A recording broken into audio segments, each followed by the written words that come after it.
I never believed one day I'd be driving a man who thought the world revolved around him. Snowflakes were melting on the windshield when I first saw him standing in front of that mansion, his black coat too expensive, his expression too cold for Christmas Eve. He didn't say hello. He didn't even look at me properly. He just said, "No brakes, no family stops, straight through." His voice was the kind that left no room for reply. I nodded, because that's what you do when you need the money more than your pride.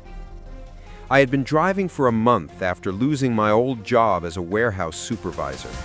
The holidays always hit harder when you're broke, when your kids ask for presents you can't afford. I told them I'd be gone just one night, working a special route that paid triple because of the snowstorm. I didn't tell them I'd be driving a billionaire who'd rather silence joy than share it.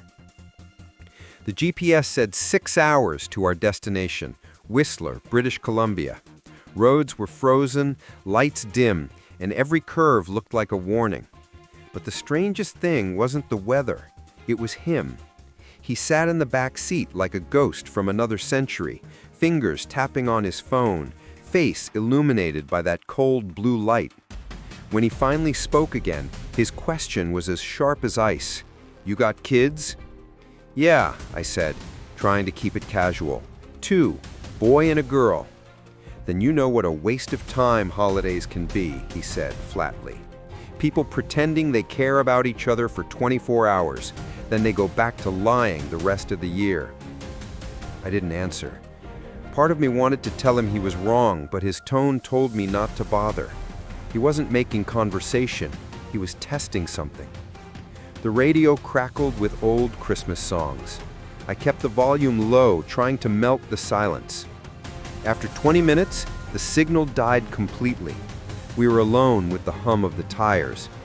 That's when I noticed the photo sticking out from the seat pocket in front of him. A picture of 2 kids, maybe 5 or 6 years old, wearing matching red scarves. A man's hand rested on their shoulders, but his face had been torn out. He caught me glancing in the mirror. His eyes met mine. "Keep your eyes on the road," he said. Something about the way he said it made my stomach tighten. I nodded again, reminded I wasn't just a driver, I was a witness he didn't need. A few miles later, a shape appeared on the side of the road. A woman waving both arms desperately, snow soaking through her coat. "Stop the car!" she screamed as we approached. "Please!" I slowed down instinctively, but the man behind me hissed, "Don't!" "She could freeze out there," I said. "Not our problem." His voice was sharper now, commanding. But I braked anyway. Maybe it was instinct, or maybe it was guilt.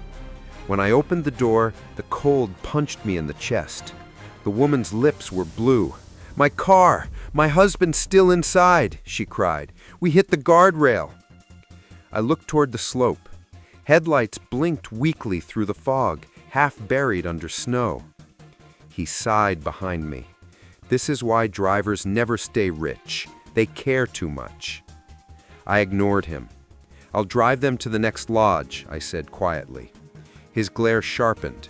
"And how do you plan to repay me for the delay?" I didn't answer. Some debts aren't measured in minutes. The woman offered a folded photo through the seat gap. It was of her family last Christmas. 3 kids, a dog, a fireplace behind them. "They're waiting for us," she said, voice trembling. "Please, just let me send a message when we get signal." "Do what you must," he said without emotion. But I saw his reflection in the window. His jaw tightened at the word family. The storm grew thicker. Snow hammered against the roof. The car heater fought a losing battle. I focused on the road, hands white-knuckled, when I realized something odd. The photo I'd seen earlier in his pocket looked like the same red scarves the kids in her picture wore. It couldn't be coincidence. Hours crawled by until the windshield wipers began to freeze. The GPS lost signal again. We were in the middle of nowhere, between 2 mountain ridges, when the car sputtered and died. I turned the key. It groaned, but didn't start. "Perfect," he muttered. How long to fix it? I need cell service to call for help. He crossed his arms. Then get out and walk until you have it. I can't leave them here in the cold. You can if you want to keep your job. The woman was crying softly, her husband still unconscious, his breath shallow. She looked at me as if I were the last person who could save them. I took a deep breath, grabbed a flashlight, and stepped outside. The wind howled so loud it swallowed my own thoughts. There's something about being alone in a snowstorm. It amplifies what you're already afraid of. After maybe half a mile, the beam of the flashlight landed on an abandoned diner. Its sign flickered, half buried in ice. I pushed the door open. It creaked, the sound oddly alive. Inside, the tables were overturned, coffee cups frozen mid-spill. Someone had left in a hurry.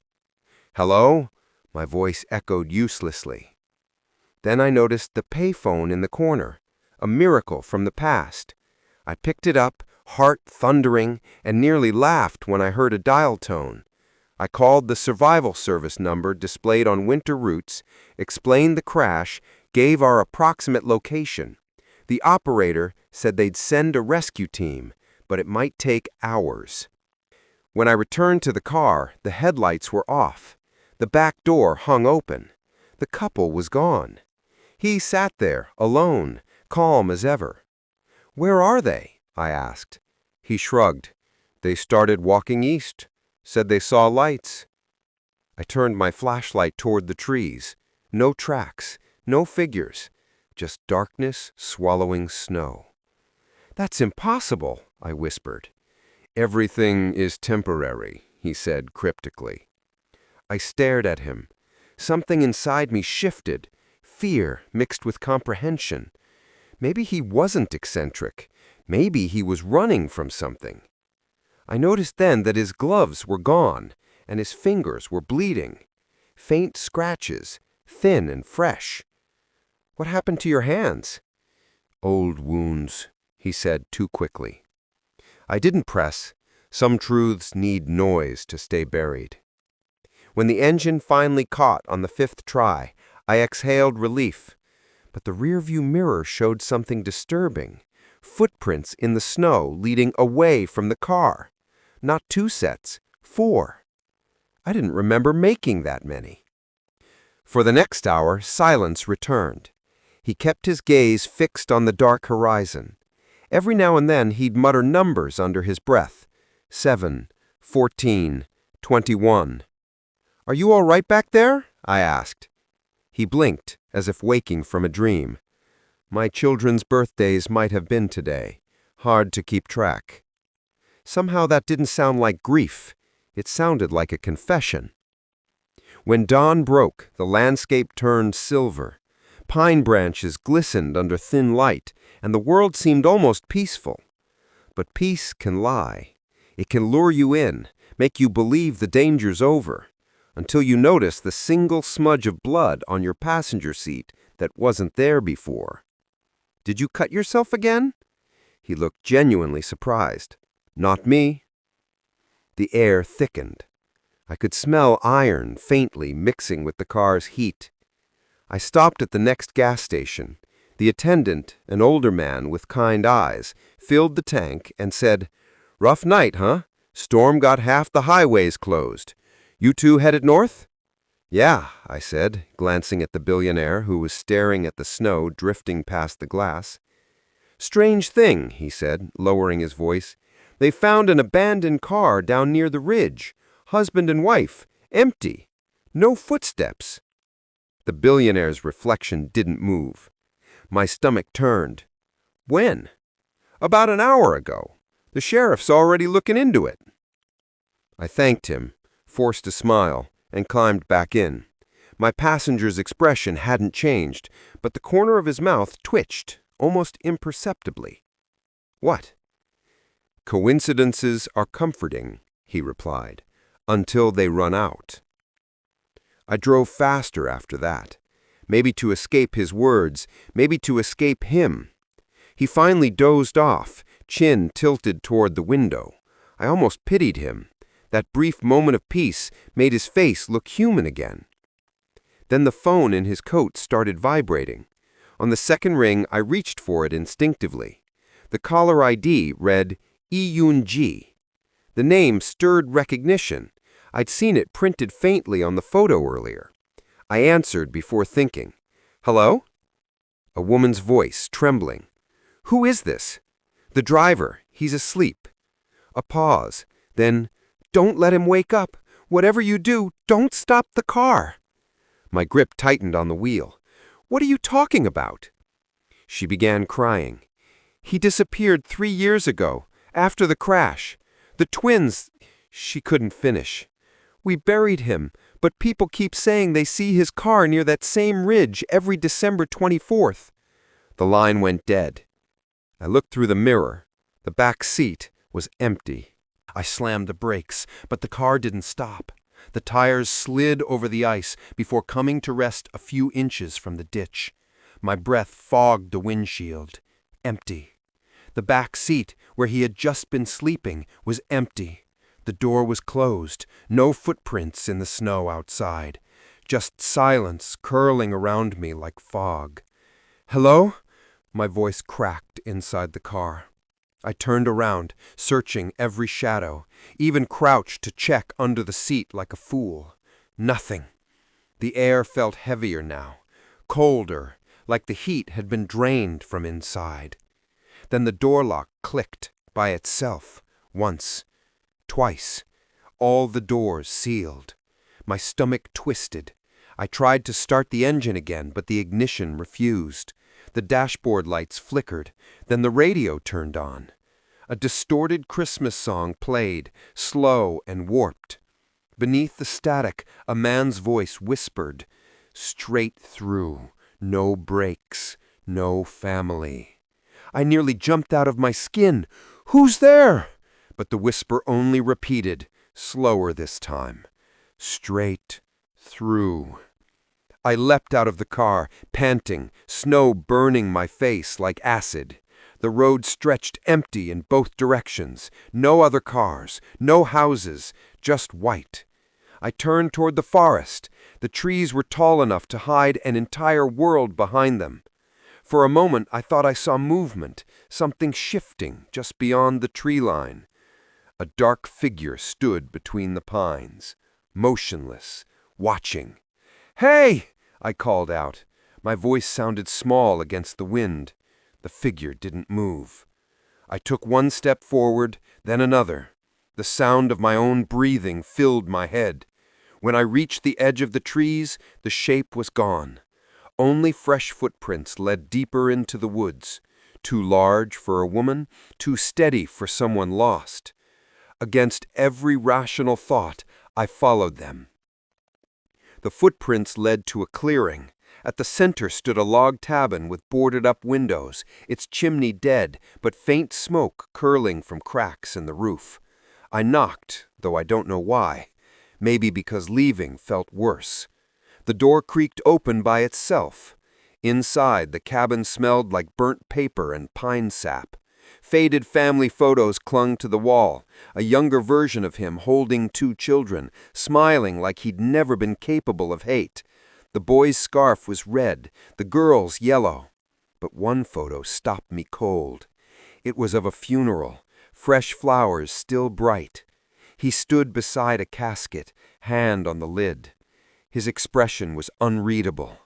The date on the photo frame read December 25th, 3 years ago. I turned slowly. A whisper floated from the shadows behind me. "You weren't supposed to see that." He was there, standing inside the cabin, eyes colder than the wind outside. "Sir, what's going on? Who were those people on the road? Why did that woman call me?" He stepped closer, and something about him seemed off, almost translucent in the weak light. "You should have driven straight through." I backed up until my shoulders hit the wall. "You're dead, aren't you?" He tilted his head, like he was considering the word. "Depends who you ask." "I saw the photo, the grave. There's no way." "Then why do I feel cold?" he asked, smiling faintly. "Why do you still think you're alive?" My vision blurred. The air crackled around us like static. I stumbled toward the door, but when I reached it, the cabin faded. The walls melted into mist. Suddenly, I was back in the car, engine humming, headlights cutting through white snow. His reflection stared at me again from the rearview mirror. Exact same posture, same silent disdain, as if nothing had happened. "Hadonap," he said lightly. I gripped the steering wheel so hard my knuckles burned. "We stopped. You disappeared." He raised an eyebrow. "You must be hallucinating. Keep driving." I wanted to argue but couldn't. My mind was unraveling, memory folding over itself. Maybe exhaustion, maybe something worse. Hours passed in a blur. The world became monotone, just ice, trees, sky. I kept checking the mirror, paranoid he'd vanish again. He didn't. This time he hummed softly, an eerie tune, barely audible over the road noise. The same warped melody from the radio earlier. "Do you believe in ghosts, Mr. Kim?" "How do you know my name?" He smiled, his eyes still on the window. "Drivers wear their names like open wounds, easy to read." "That's not an answer." "Maybe ghosts don't need belief. Maybe they just need witnesses." I swallowed hard. "What happened to your family?" He turned his gaze to me then. For the first time, emotion cracked through the glassy facade. "They left. Or maybe I did. I drove them that night, just like this, same route, same weather. I said the same thing, no breaks, no family stops." He looked down at his gloves, turning them slowly. "There was ice on the bridge. I was reading an email when we hit it. I woke up and the car was upside down. The twins were still strapped in, but they weren't breathing." Silence, only the rhythm of snow hitting glass. "Since then," he continued, voice breaking for the first time, "I take this trip every Christmas Eve. Different driver, same storm. I test if I can make it right this time. But every driver stops halfway, never listens." "You can't keep reliving it," I said quietly. "Forgiveness is a privilege of the living." The car's clock blinked midnight. Then the road began to change. The snow thinned. Lights appeared up ahead, like warm, golden, like the inside of a memory. A sign read, "Evergreen Lodge, 1 mile." He leaned forward. "We're almost there." But something about the scenery was off. The trees looked too still. The same shape repeated. Tall pine, thin birch, fallen branch, in a perfect pattern, looping like a broken recording. The headlights flickered. Each time they blinked back on, the distance didn't change. The lodge never got closer. "I think we're stuck," I said. "Keep driving," he whispered. "We've been driving for half an hour. The sign hasn't moved." "Keep driving," his tone sharpened, desperation underneath. Suddenly, from the snowy woods, headlights emerged. Another car racing straight toward us in the opposite lane. I swerved, shouting, "Hold on!" The tires screamed. The windshield shattered as we spun across ice. Then silence. When I opened my eyes, I was lying in the snow. The car was upside down, smoke curling from the hood. He stood beside the wreckage, untouched, watching me. "You did better than the others," he said. I coughed, blood in my throat. "What others?" He kneeled beside me. "Every driver tries to save them. Everyone crashes at this same turn." Realization hit me like lightning. I turned toward the slope. The car that had hit us wasn't real anymore, just pieces fading like mist. But next to our wreck, buried half in the snow, was another car, older, rusted through. Inside, two small skeletons strapped to seats wearing red and yellow scarves. My scream froze halfway out. He looked down at them with quiet reverence. Every year I think I can fix it. Maybe if someone helps me finish the journey. Maybe if I don't stop. But you stopped too. He placed a cold hand on my shoulder. Now you're part of it. Suddenly, pain surged through my chest. My vision blurred again. The cold didn't sting anymore. It comforted. The storm muffled everything until even his voice felt distant. Don't worry, it will feel warm soon. And it did. When I opened my eyes again, daylight streamed through the windshield. I was sitting upright, the car spotless, undamaged. My hands were clean. The GPS blinked back to life.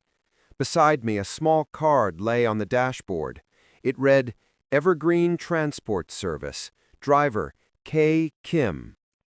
The back seat was empty. The world looked normal. For a heartbeat, I convinced myself it had all been a nightmare. Then my phone vibrated. Unknown number. I hesitated before answering. Hello? A woman's voice, the same one from before. Mr. Kim? Yes. Thank you for returning the car. You've been assigned a new client for tonight's route. I frowned. That fast? I just finished one. Holiday season? People pay extra. I checked my watch. 7 p.m., December 24th. Again. The map on the GPS already loaded itself. Pickup location marked Whistler Ridge. Exact same address. I whispered, This isn't possible. Is there a problem? The dispatcher asked. No, I said automatically. I'll be there. The drive began the same way. Snow falling slow, thin mist curling around fences. The mansion waited at the end of the private road. I expected it to be empty. It wasn't. He stood there again. Same coat, same posture, same words. No brakes, no family stops. This time I didn't argue. I opened the door and he slid into the back seat without looking at me. The car rolled forward. The radio came to life, playing a faint Christmas tune. As the cold crept back into my bones, something inside me shifted. Memory collided with repetition, like I was both driver and passenger now. He spoke softly. You understand now, don't you? Understand what? That it never ends. We passed the same ridge, the same twisted guardrail, the same dead silence of the forest. The ghostly outline of a crashed car flickered at the corner of my vision, but now I didn't slow down. My foot stayed heavy on the gas. He leaned closer, his reflection merging with mine in the rearview mirror. Maybe this time we reach the lodge. Maybe, I said, but deep down I knew we wouldn't. Time blurred again. The road became infinite. Snow fell upward instead of down. At some point, I realized my hands weren't even gripping the wheel anymore. It was moving on its own. My reflection in the window began to distort, features blending with his until I couldn't tell who was who. When I blinked again, the car pulled into a parking lot surrounded by pine trees. Evergreen Lodge. Warm yellow lights glowed from its windows. For once, it looked real.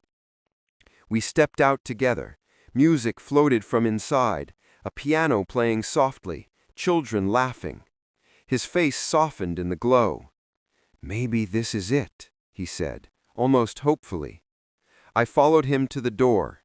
Inside, families were gathered around tables, clinking glasses, exchanging gifts. No one noticed us. But at the center of the room stood a Christmas tree, adorned with red and yellow scarves. Beneath it, 2 small presents labeled, From Dad. He stared at them, lips trembling. They forgave me, he whispered. I wanted to believe that. But then every light in the lodge flickered. The laughter distorted, stretching into static noise. The figures at the tables turned slowly at once, eyes hollow, smiles fixed. His hope vanished. "Not again," he breathed. The fireplace roared suddenly, flames shooting high enough to scorch the ceiling. He ran toward the tree, but the scarves began to burn, curling into ash. I grabbed his arm. "We have to go." He turned, face illuminated by firelight. "You can still leave." I shook my head. "Not without you."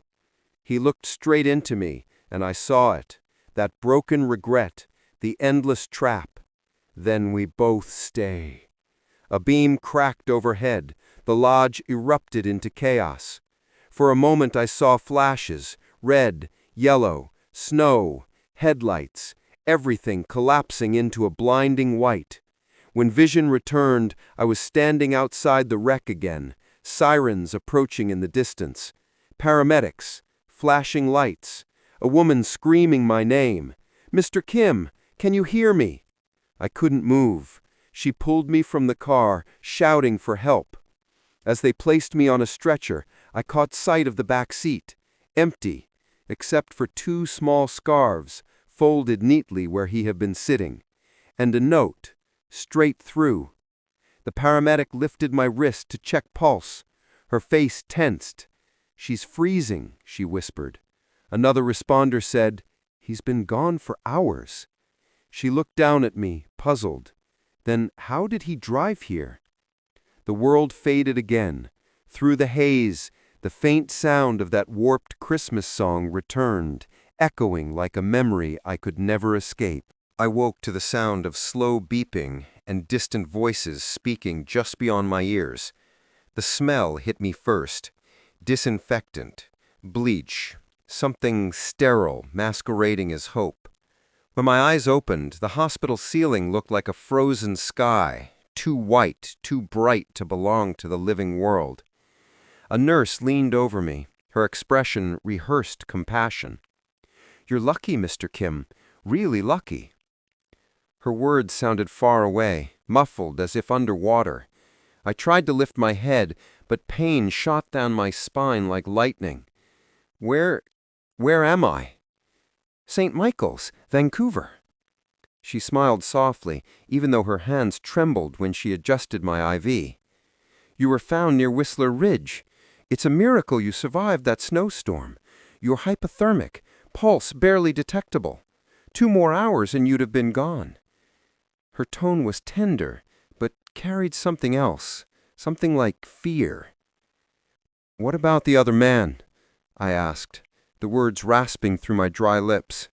"The passenger in the back seat, tall, mid-40s, Korean, black coat." She furrowed her brow. "No one was with you. You were alone when they found you." I shook my head weakly. "That's not true. He hired me. He told me not to stop, that we'd drive straight through." She placed a hand on my shoulder, like a mother calming a child. "You've had a serious concussion. Memory loss after trauma isn't uncommon. Rest, okay? Try not to think too much right now." But resting was impossible when every blink replayed him in the rearview mirror, his cold eyes, the whisper that felt like frost in my ear. The nurse's footsteps faded as she left. I stared at the ceiling and saw it, not the bright panels, but the snow, endless and rotating. A rhythmic flash of white like the road turning back on itself. I could almost hear the tires, the warped Christmas song on the radio, and that voice repeating, "Straight through, no brakes, no family." My hand twitched against the sheets. I felt it, even under the bandages, tiny ridges across my fingers, like claw marks. That's when I realized I wasn't wearing the hospital wristband on my right hand. It had somehow slipped off. I turned my palm upward and froze. Someone had written something faint in blue ink just along the inside of my wrist. 4 words. "Bring the message home." Later that evening, the nurse returned. "There's someone waiting to see you," she said. "She's been outside your room for hours." The look in her eyes told me she hoped I'd say no. But I nodded. The door opened with a soft click. The woman's presence was immediate, fragile yet severe, as if she'd been sculpted from grief. She wore a gray wool coat dusted with snow and carried a small wooden box in her hands. "Mr. Kim." Her voice trembled as she stepped closer. "I don't know you, but I think we've spoken before. My name is Un-Chi Park." The room seemed to shrink around her words. Park. Her husband's name was the first I'd seen on his office papers. The man who sat in my car, who refused to let me stop that night. The man who shouldn't have been alive. "I called you once, 3 years ago. You were driving him that night." Something inside me groaned awake. The voice. The phone call. "Don't let him wake up. That was you." "Yes," she said. Her eyes glistened. She placed the box on the table beside me. "Min-jae was my husband." The silence between us was heavy enough to break bone. "I need to understand what happened," she said finally. "They told me they found your car near the same spot where his went off the road 3 years ago. The guardrail hasn't even been replaced yet. Why were you there?" I took a slow breath. "Because he asked me to be." Her mouth opened slightly, confusion cutting through her grief. "He said it wasn't over, that he needed to finish the drive, that every driver fails." She lowered herself into the chair at my bedside, pale hands gripping the box. "You mean he spoke to you?" "He was in my car, Mrs. Park. He told me about the crash, about the twins, Ji-woo and Hana." The way her name faltered told me I wasn't supposed to know that. "How do you know their names?" "Because I saw the photo, the red and yellow scarves. They were waiting for him." Her breath caught, and for a moment she looked like she wanted to flee. "You spoke to him," she whispered. "But that can't be. Min-jae died instantly. I saw his body." "No," I said, shaking my head. "He didn't know he was dead. He thought the road would end differently if he just kept driving." Something broke in her then, 3 years of denial snapping like glass. She pressed both hands to her face and sobbed. The sound wasn't delicate, it was guttural, raw, the kind that made the walls of the hospital room seem smaller. I didn't know what to do, comfort her or look away, so I just sat there, my heart pounding like the echo of an engine that refused to die. "You saw him," she whispered between sobs. "You actually saw him." "Yes," the word came out dry, a whisper made of truth. "He wasn't just a memory. He was lost, but not gone." Her fingers trembled as she wiped her tears. "You don't understand. He wasn't a good man.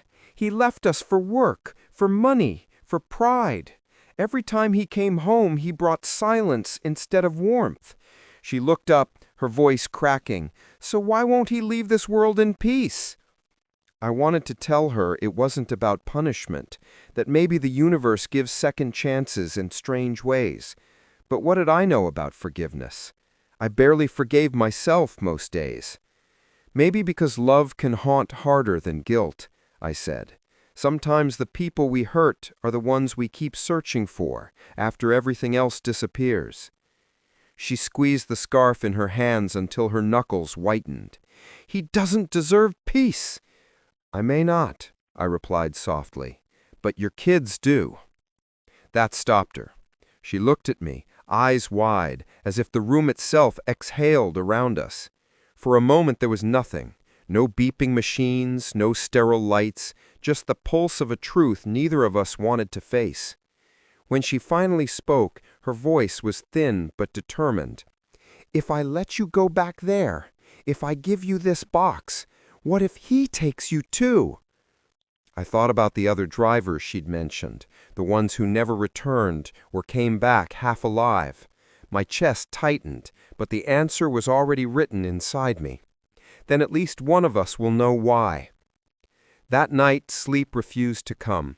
I lay awake replaying every word he'd said, every strange silence, every reflection in the mirror that didn't belong. Outside, snow tapped the hospital windows like impatient fingers. By dawn, I had made my decision.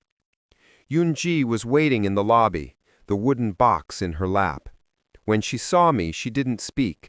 She just handed it to me and whispered, "Bring them home."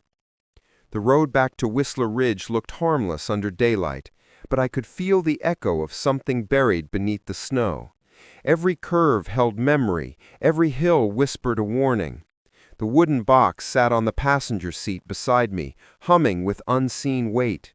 Inside, forgiveness waited, fragile but alive. The farther I drove, the more the sky darkened. Clouds rolled like slow waves, and the first flakes began to fall. By the time I reached the ridge, daylight had disappeared entirely. The air carried that quiet electricity right before a storm, alive, watchful. I parked near the broken guardrail and stepped out. The snow crunched like bone under my boots. "Min-jae," I called into the wind. "It's time." For a heartbeat, nothing moved. Then headlights glowed from the forest road, too bright for any normal car. The familiar hum built from the distance, steady, rhythmic, like a memory coming back for what it was owed.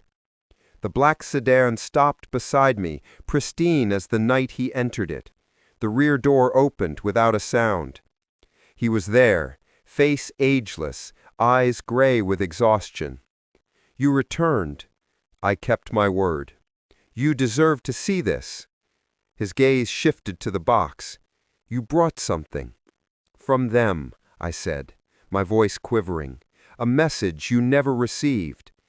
He hesitated, as if afraid of the weight inside it. "I've read too many messages already. They all end the same." "No, this one ends differently." I opened the lid. The smell of fabric and home drifted out, the faint, impossible scent of pine wood mixed with childhood warmth. I pulled out the note written in messy crayon lines. "Dad, we forgive you. Please come home." He stared at it for a long time, shaking his head slowly. "They were too good for me."